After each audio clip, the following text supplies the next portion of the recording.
Hi, it's Nick Robinson, and I've come to tell you a little bit about what colour tree I'm doing for this Christmas period. Here are some of the models which you can find in a wonderful PDF we put together, 7 simple origami designs for Christmas. So a nice Christmas tree. This is a crown, and it's made from paper called elephant hide, which is often used by more advanced folders, but it's good to try. It's nice and crisp, makes a change.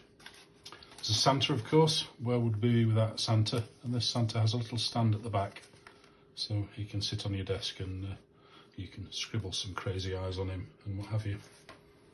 We have a decoration here, hanging from your Christmas tree, and there's a variation of that with the patterns going in other directions. And one of the pieces of paper that we're selling quite well at the moment are red and green. So you've got green on one side, red on the other. Perfect colours, fir trees, Santas, you can't do without them.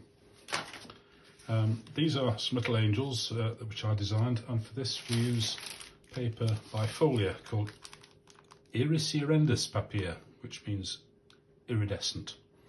And as you can see, iridescent, it shines, and if I get these out for you, get some of these out for you, 50 sheets, but it feels like more, then you can see all the beautiful hues and colours. And they're all white on the back, and the paper's nicely embossed, so you get this textured effect. So brilliant for decorations, presents, boxes, anything like that. In fact, I'm going to show you how to make this angel now. So get yourself a square of paper. Doesn't matter what's on one side, but the other side should be angel coloured. So to make this angel, I'm going to show you another of Colour Tree's wonderful paper. This is called Hologram and Pearl double-sided coloured paper. So I'll give you a quick look inside. This is the hologram paper, and it's kind of like foil, but it's got white on the back. It's nice and floppy, lots of colours. And then we get the pearl, and the pearl is a kind of a more subtle, it's got a kind of a sheen to it which really catches the light nicely. And this is double-sided, so we get different colours on either side, which sometimes is useful. So I'm going to use a sheet of that. In fact, I'm going to use this blue sheet here for the angel, so we'll see how it goes.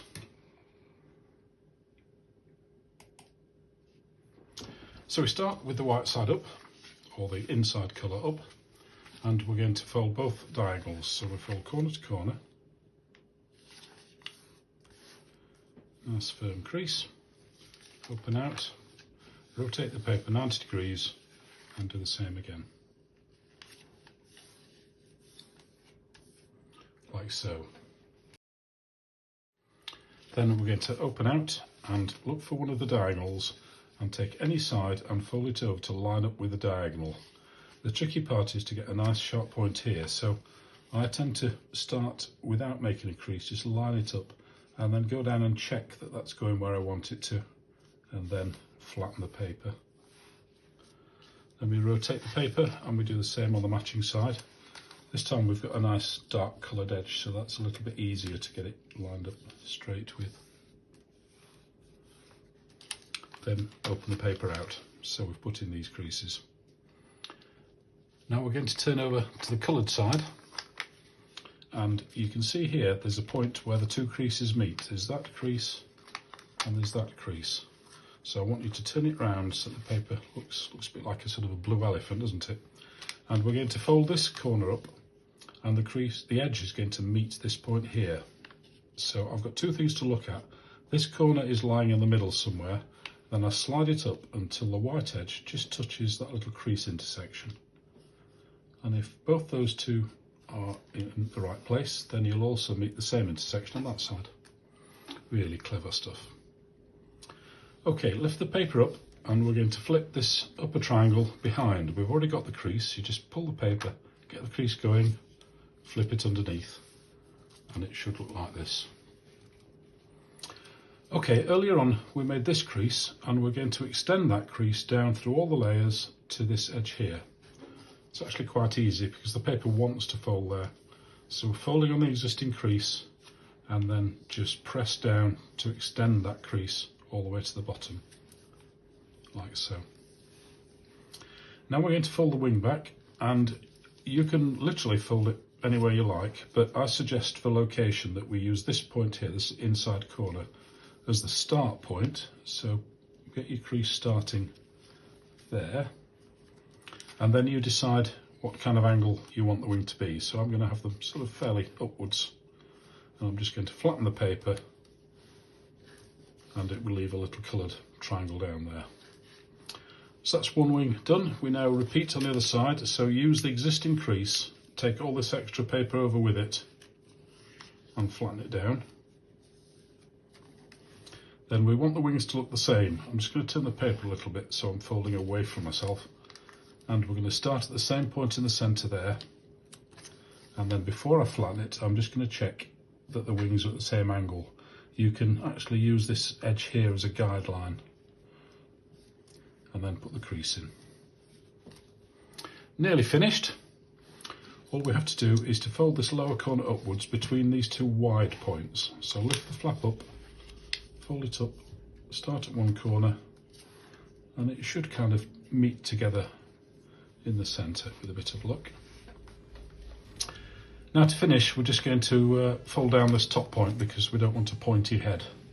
So we're going to fold it down. If you can see there's two edges here that come inwards, we're going to imagine a line joining those 2 points and fold so that the tip touches that imaginary line.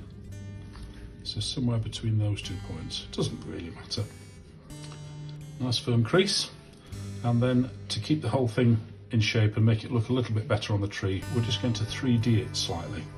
So all we have to do is keep it all flat and fold in half.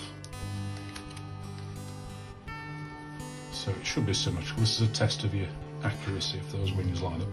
Then open out, but not completely. So we've got a 3D effect going on. And it looks really nice. You can put extra pleats in the wings if you wish. You can fold them forwards and backwards. All kinds of variations you can do.